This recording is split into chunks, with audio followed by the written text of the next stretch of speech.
ఇది అసలు ఈ స్థలం మా తాతగారు ఇదంతా పాలేరు అంటారు, పాలు కప్తానం లేక ఉద్దారుడిగా చేసేవారు. వెంకటనారం యలమల రామకృష్ణ గారిది, తర్వాత యలమల అప్పారావు గారిది స్థలం. ఈ 100 ఎకరాలు కూడా ఇందులో మా తాతగారు ఇక్కడ వ్యవసాయం చేసేవారు. మేము ఇక్కడ ఈ నెల్లిపూడి వాళ్ళది బుల్లేశ్వరరావు గారు, నెల్లిపూడి బుల్లేశ్వరరావు గారి స్థలం ఇది. ఆ స్థలంలో 10 ఎకరాలు అదేంటంటారు కాపుకి, కాపుదనం కాదు, పని చేసేవారు ఇక్కడ. అది సొంత కాపుదలకి తీసుకుని దాన్ని అలా పండించేవారు, కౌలుకి ఇచ్చేవారు. అలా 10 ఎకరాలు చేసేవాళ్ళం. ఇది కాస్త మా తాతగారు ఆ 10 ఎకరాలు కూడా వేరుశెనగ, కంది, పెసలు, మినుములు అన్నీ కూడా, గంట్లు, ఆఖరికాళ్ళు తాగి పొగాకు కూడా ఇందులోనే పండించేవారు.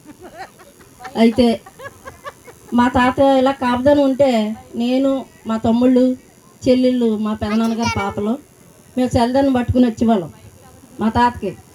మా తాత ఇవన్నీ కూడా మామిడి చెట్లు వేసి గేదెలు కాసి ఆ మామిడికాయలు గట్ట కాసి కోసి పెట్టేవాడు మాకు.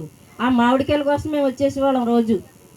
ఏళ్ళను అంత వయసు కూడా కాదు, చిన్నోడు అంత వయసు. ఆ వయసులో నెత్తి మీద ఈడుమంతప్పుడు ఆ ముంతలో గింజ వేసుకుని మా తాతకి చల్లదనం తెచ్చేవాళ్ళం. ఇక్కడ ఇది గొడ్రాల దెబ్బ కాదు, ఇది దీని పేరు అసలు గుండ్రాల దెబ్బ. ఏం దెబ్బ?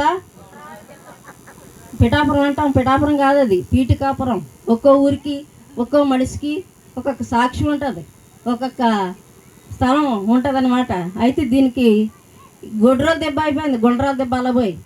ఇక్కడ రాళ్ళు ఉండేవి, పెద్ద రాళ్ళు. ఆ రాళ్ళ మీద ఏరుశెలకాయలు ఎండబోసేవాళ్ళం, కందులు ఎండబోసేవాళ్ళం, గంటలు ఎండబోసి అమ్మేవాళ్ళం. అప్పుడు ఎంతంటే 15 రూపాయలు బస్తా. ఎంత? ఏరుశెలకాయలు 15 రూపాయలు. ఇంతనవా కష్టపడి అలాగా ఎండేసి అమ్మేవారు.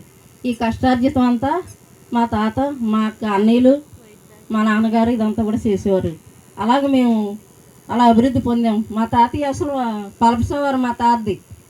అక్కడ అన్నదమ్ములు ఆయనకి 5గురు పడక ఇక్కడికి వచ్చేసారు. కొంత మా అమ్మమ్మ వాళ్ళ ఊరు, ఇక్కడ ఉండిపోయారు. ఆయన కట్టుబట్టలతో వచ్చేసాడు. ఆయన వచ్చి ఇంత సాధించారు ఆయన.